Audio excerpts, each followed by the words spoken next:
I'm Audrey Chwanda. This is our top story. The Public Protector has referred the Sykes report to the Special Investigations Unit for prosecution.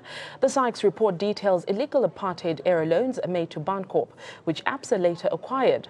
Reacting to the development, Absa says it is not obliged to pay back any money. Advocate Busisiwe Mkhwebane released the Public Protector reports today. Mkhwebane found Reserve Bank loans to Absa illegal and irregular. While partial repayment were made, there is still interest due in the amount of 1.125 billion rand. The Public Protector found government, the Reserve Bank and Treasury's conduct improper and that it constitutes maladministration. According to our investigation, that's what we determined, that Absa, in fact, Bancorp was procured by Absa, and we've gone through to Absa to check all the documents relating to the taking over by Absa from Bancorp. So, well, the report will detail all those issues to say why it's Absa which is accountable on the matter. I investigated the allegations here we refer to this investigation as CX, a report which was compiled by Mr. Michael Otley, who was contracted by the South African government to assist in investigating and recovering misappropriated public funds and assets allegedly committed during the apartheid regime.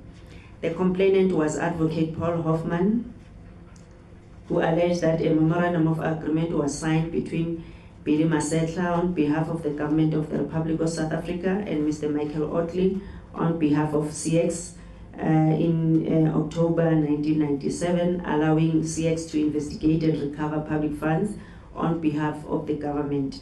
He also alleged that what is of concern is part of the CX report that deals with the lifeboat allegedly afforded by way of an illegal gift by the South African Reserve Bank to Bancorp Limited, now Absa Bank, during the apartheid regime. The complainant alleges that the government of the Republic of South Africa and the South African Reserve Bank failed to implement the CX report and to recover misappropriated money from Bancorp Limited without providing any reasons to that effect. Having considered the evidence uncovered during the investigation against the relevant regulatory framework, the Public Protector makes the following findings. Whether the South African government improperly failed to implement the CX report dealing with alleged stolen state funds after commissioning and duly paying the same. The allegation whether the South African government improperly failed to implement the report is substantiated. CX was paid £600,000 British pounds for services which were never used by the South African government. No evidence could be found that any action was taken, specifically in pursuit of the CX report. Failure by the South African government was inconsistent with the duties imposed by Section 195 of the Constitution, requiring a high standard of professional ethics. The failure was also inconsistent with Section 231 of the Constitution, that requires that all constitutional obligations must be performed diligently without delay. The failure of the South African government constitute improper conduct as envisaged in Section 182(1) of the Constitution, and maladministration as envisaged in Section 6 of the Public Protector Act. The Public Protector found the allegation that government failed to implement the Sykes report is substantiated. Two investigations found the financial aid given to Bancorp/Absa was irregular. The correct amount of the illegal gift granted to Bancorp Absa is 1.125 billion rand. The South African Reserve Bank, as granting the financial aid, failed to comply with Section 10, 1F and S of the Reserve Bank Act.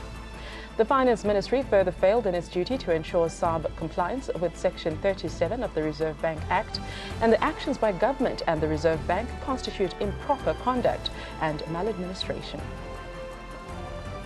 the findings Public Protector gave on the CIX report, as well as the remedial action, is that a CIX report, Public Protector did mention that government of South Africa has wasted public funds.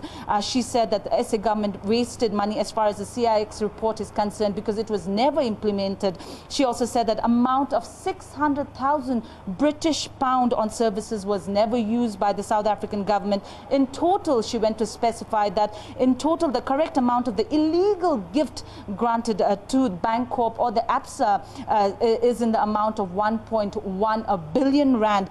She said this money that belonged to South Africans, and this must be given back immediately. In her remedial action, however, Public Protector says this matter, she is further handing it over to the SIU, that is a special investigative unit. This will be taken to the President for a signature. The last time we met, I said I'm taking a legal opinion or a legal advice on the matter.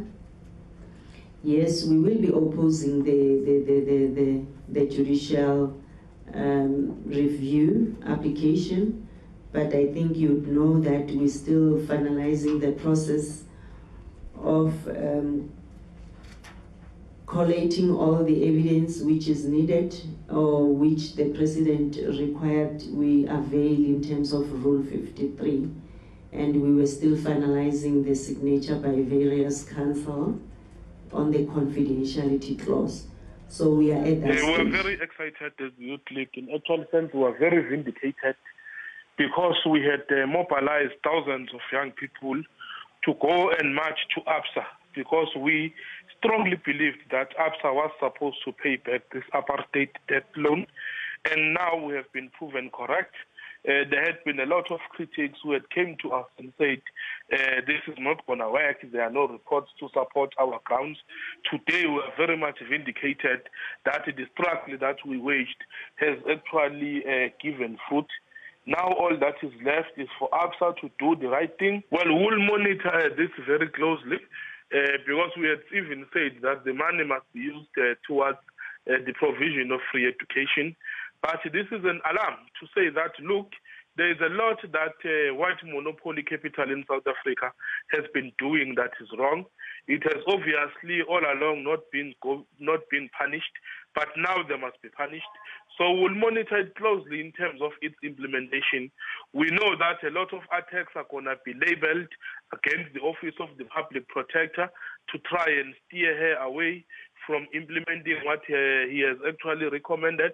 And we hope the organs of state that has been cited to implement the finding, which, by the way, are binding. We all remember from last year that we were celebrating that the Public Protector's report and her remedial action are binding.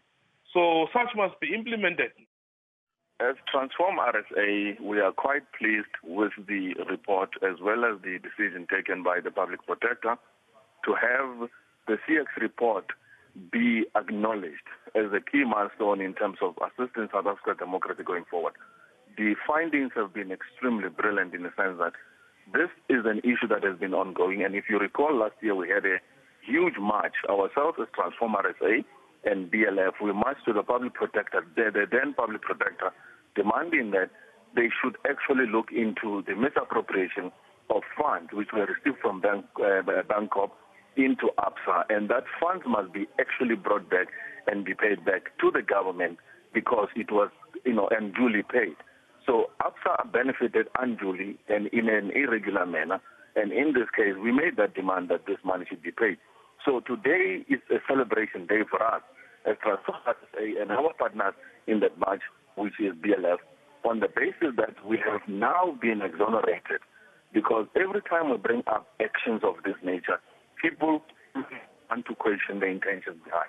But today, the fact that the Public Protector has taken a decision that matter can be escalated to SIU to make sure that the money is recovered is a big milestone for us. And we congratulate the Public Protector for not being biased in any manner, for looking at the merits of the issue and deciding on it as it is. Well, it depends on the issues at hand and the sensitivity that goes with those issues. If it is a concluded investigation, surely the recommendations will be binding. But on the Absa issue, I don't see that being binding at the moment. I see more of it as a referral question that further investigations must be undertaken. But with regards to the other issues that she has concluded, very well so, the binding rule comes into effect. Well, taking into account the history of this matter, it was not entirely unexpected that the public protector, Busisiwe Mkhwebane, would reach the finding that she has now reached, specifically when it pertains to the irregular lifeboat that was granted to the banking corporation that today is known as Absa. So certainly we should not have been surprised, but I think also what is good from the report as issued today, there is a lot of relevant statutory provisions or statutes that are cited, and that is good because it ensures first and foremost that the citizens will be assured that it is not a political report, but it's a report that is founded in the rule of law. And most importantly also, it safeguards the public protector that should any other of the aggrieved parties perhaps wish to take the case on review, it would not be an easy climb. And I think we wait to see now, specifically with Absa, who, as well as the South African Reserve Bank, what they would now say, because the finding certainly is very damning on them.